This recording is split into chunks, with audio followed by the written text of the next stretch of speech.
All right, today we're going to do something kind of cool. We're cracking open the engine of an entire economy. We're going to look at the one blueprint economists use to figure out how a country creates all of its wealth. So let's dive right in. So let's just start with this huge question, right? How does a country actually create its wealth? I mean, how do you take all the people, all the stuff, all the tools, and turn them into, well, everything we see around us? Is there like a master blueprint for a whole economy? Well, believe it or not, the answer is kinda yes. In the world of economics, it's called the production function, and that's the blueprint we're going to decode together today. But, before we can just jump into the blueprint, we've got to lay a foundation. We have to simplify things a little. To build a really clear model, economists set up some ground rules. Think of them as basic assumptions that let us see how the machine works without getting tangled up in all the messy real-world details. So what are these ground rules exactly? Let's take a look at the four main pillars that our entire model is going to rest on. Okay, first up, we're pretending this is a closed economy. So no imports, no exports, just for simplicity's sake. Second, we're assuming the market is always balanced. Supply always equals demand. It's in equilibrium. Third, and this is a big one for later, we're going to say the level of technology isn't changing, for now. And last, the core building blocks, what economists call the factors of production, they're also fixed. They're constant. So I just mentioned factors of production, right? What are those? Well, for this blueprint, we're going to zoom in on the two big ones, labor and capital. Basically, the people doing the work and the tools they're using to get it done. So on one side, you've got labor, which we just call L. Super straightforward, it's the workforce. On the other side, you have capital, and we use the letter K for that. And I know what you're thinking, why K? Why not C for capital? Well, it's a little quirk of economics. C was already taken for consumption. So K is our stand-in for all the tools, the machines, the factories, all that good stuff. And hey, remember those ground rules we just set? This is where they kick in. For this model, we're assuming the amount of both labor and capital is fixed. It's not changing. And the way we show that in the math is by putting a little bar over the letter. So when you see L bar or K bar, it just means we're dealing with a set, constant amount of workers and machines. Okay, our foundation is laid, the ground rules are set, now it's time for the good part. Let's decode the actual formula at the heart of this whole blueprint. You can really think of the production function as like a recipe for the entire economy. It's the instructions that tell you exactly how to combine your ingredients, your capital, and your labor to cook up the final product, which is your country's total output. And here it is, the formula itself. Y equals F of KL. Let's break that down real quick. Y is your total output. Just think of it as the country's GDP. K and L, well, we just covered those. That's your capital and labor. So what's the F? The F is the function. It's the technology, the knowledge, the secret sauce. It's what determines how efficiently you can turn your K and L into Y. And even though we've assumed it's fixed for now, trust me, that F is where all the magic happens. So this blueprint is awesome for describing an economy that's just static, right? Fixed. But what if we could start changing things? What if we could actually add more workers or build more factories? What happens to our total output then? Well, answering that question gets us into this really cool idea called returns to scale. And it's all about how efficiently an economy grows when you start adding more ingredients. So let's ask a really simple question to get our heads around this. If we take our whole economy and we double everything, we double our labor, we double our capital, do we get exactly double the output? Or does something else happen? Turns out there are really only three ways this can go. Look at that first row. If you double your inputs and your output exactly doubles, that's what we call constant returns to scale. Makes sense, right? Now, what if you double the inputs and you get more than double the output? That's awesome. That's increasing returns to scale. And finally, if you double your inputs and your output grows, but by less than double, that's decreasing returns to scale. Let's actually visualize this first one, constant returns to scale. Here, the relationship is just perfectly proportional. If you scale up your inputs by any amount, let's call that amount Z, your output goes up by that exact same amount, Z. So 10% more inputs, 10% more output. Pretty simple. And honestly, this is the assumption economists often make for a whole economy. But then you have this situation, increasing returns to scale. This is where things get really efficient. You double your inputs and you get more than double the output. Why would this happen? Well, think about specialization. A massive assembly line is way more efficient than a tiny workshop because everyone can specialize in one small task. Getting bigger makes you better. And last up, we have decreasing returns to scale. Now, this is super important. It doesn't mean your output is shrinking. Oh no, it's still growing. It just means that as you add more, you get less of a boost each time. If you double your inputs, your output might only grow by, say, 80%. This can happen when a business gets so big and bureaucratic that it just becomes harder to manage everything effectively. Okay, so we've got our inputs, our function, our returns to scale. We've built this whole theoretical model. But let's get real for a second. Why does this simple blueprint actually matter? What does it tell us about the real world? Because at the end of the day, it's so much more than just a formula on a screen. This blueprint is the fundamental lens that helps us see how an economy actually works. It's the basis for understanding productivity, for thinking about long-term growth, and even for analyzing how different government policies might play out. It's the thing that connects a country's raw resources to its actual wealth. Yeah, this quote here really nails it. Economists aren't always obsessed with the nitty-gritty of how a car is built. What they really want to understand are the results of that process. How does that relationship between our workers and our tools, our factors of production, and the final output actually shake out? How does it all translate into the life we get to live? And that brings us to a final, pretty powerful thought. Remember how we started all this? We made a huge assumption that capital and labor are fixed, and we also fixed that F variable, technology. So, let me leave you with this question. If a country can't just snap its fingers and get more workers or build more factories, what's left? What's the most powerful way for its economy to really grow? Something to think about. Thanks for tuning in. You ever notice how some patterns in the world just stick around? Well, today we're jumping into a real economic detective story. It's a puzzle that's been hiding in plain sight for over 100 years, right there in our paychecks and profits. So let's get right to it. Here's the central mystery. No matter how much our world changes, no matter how much tech we invent, why does the big economic pie almost always get sliced the exact same way? It's a shockingly consistent rule, and we're about to piece together the clues to figure out why. And this is the rule. For decades, it doesn't matter if you're looking at different countries or different times, this incredibly stable pattern shows up. About 70% of all the money a country makes, the whole pie, goes to workers as wages. The other 30%, that goes to capital, the people who own the buildings, the land, the machines.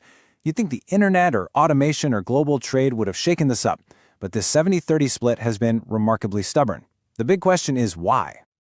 Okay, to crack a huge puzzle like this, we've got to start small. So, our very first clue is all about understanding the value of just one single person's work. Sounds pretty basic, right? But trust me, this is the bedrock of the entire mystery. So, imagine a single farm field. One worker, by themselves, can produce 100 kilograms of crops. Easy. Now you add a second worker. Together, they get 180 kilos. Now hold on. Notice that? The second worker didn't add another 100 kilos, they only added 80. Bring in a third, and they only add 30 more. This extra bit of output from each new person, that's what economists call the marginal product. And as you can see, it drops with every new hire. What we just witnessed there is one of the fundamental laws of economics, diminishing marginal returns. All it really means is that if you keep adding more of one thing, like workers, but keep everything else the same, like the size of the field, each new addition is going to contribute less and less. You know, it's kind of like having way too many cooks in one kitchen. Okay, so we've got our first clue. The more workers you add, the less each additional worker produces. But how in the world does that connect to our big 70-30 mystery?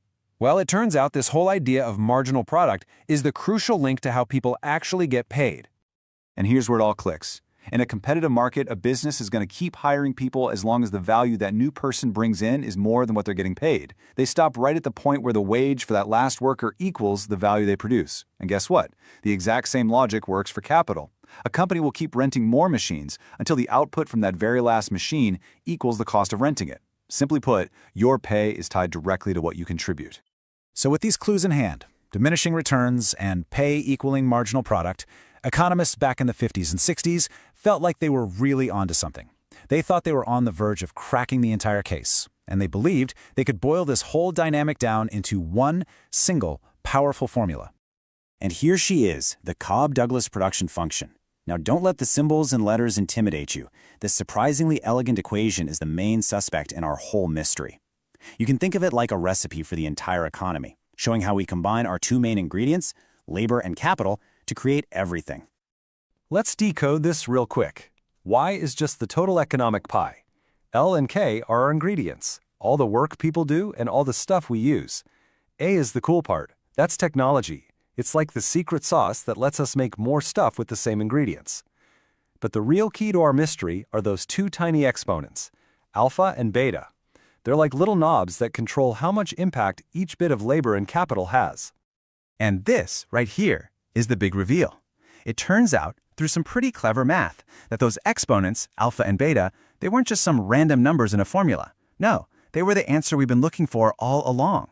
Alpha is labor's exact share of the pie, and beta is capital's exact share.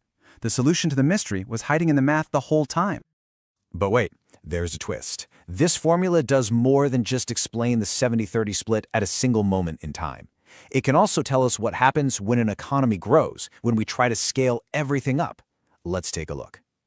So it all boils down to what you get when you add alpha and beta together. If they add up to exactly 1, you get what's called constant returns to scale. Pretty simple. You double your ingredients, you get exactly double the output. If they add up to more than 1, you get increasing returns. This is where the magic happens. You double your inputs and you get more than double the output. And of course, if they add up to less than 1, you get decreasing returns. Now, as it turns out, real-world data has shown that our economy acts a lot like that first scenario. So let's just run a quick little example to see what constant returns actually looks like. So let's imagine we have an economy with 100 units of labor and 100 units of capital. Under constant returns, let's just say that produces an output of 100, right? Simple enough? Okay, now we double everything. 200 units of labor, 200 units of capital. And what do we get? Boom! Our output exactly doubles to 200. The ratios stay the same. It's a predictable, stable world. But what if the world wasn't so predictable? Let's take a quick peek at an economy with increasing returns to scale, where alpha plus beta is greater than 1. This is where things can get pretty explosive. So using the exact same 100 units of labor and 100 units of capital, this more dynamic economy produces an output of 251. We're already getting a much bigger bang for our buck. But just watch what happens when we double the inputs here. We don't get 502, which would just be double. Oh no, we get 577. That's the incredible power of increasing returns. The whole becomes so much greater than the sum of its parts. But for the most part, our real world just doesn't seem to work this way on a massive scale. All right, let's bring it all home. We started this whole thing with a simple observation on a farm, and we ended up with an equation that describes the entire economy. I think it's time to officially close this case. So, the reason for that stubborn, century-long 70-30 split is because our economy as a whole has behaved as if it has constant returns to scale. And in that one specific case, where alpha plus beta equals 1, those exponents aren't just abstract numbers, they are the income shares. An alpha of 0.7 for labor and a beta of 0.3 for capital perfectly explains both how we make things and how we slice the pie. The formula solved the mystery. But I'll leave you with one final thought. Remember that A in the formula, the one for technology? It's always been this quiet background factor. But what happens to labor's 70% when A is no longer just a better tractor or a faster computer, but advanced AI that can start doing our thinking for us?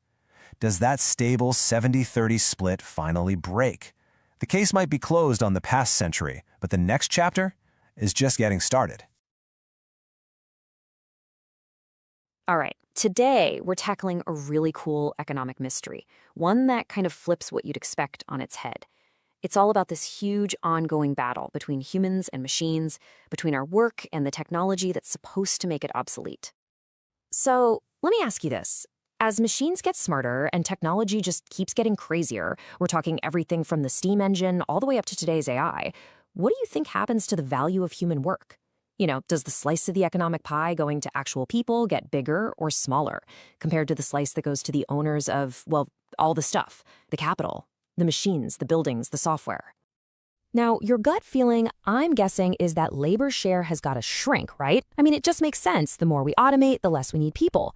But, and this is the big twist, when economists dug into the data looking at over 100 years of history, they found something that just didn't add up.